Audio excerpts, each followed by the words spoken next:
নাহমাদুহু ওয়া নুসাল্লি আলা রাসূলিহিল কারীম, আম্মা বাদ।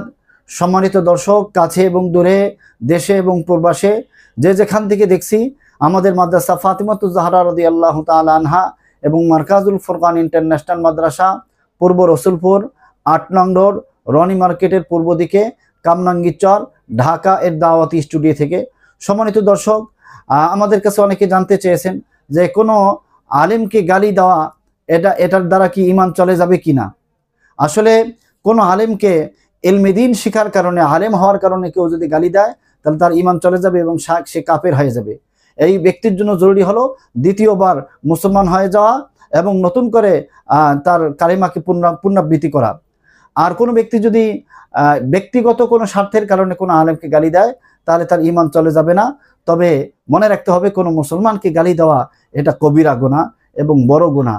আল্লাহ তাআলা আমাদের সকলকে এই সমস্ত গুনাহ থেকে বেঁচে থাকার তৌফিক দান করুন।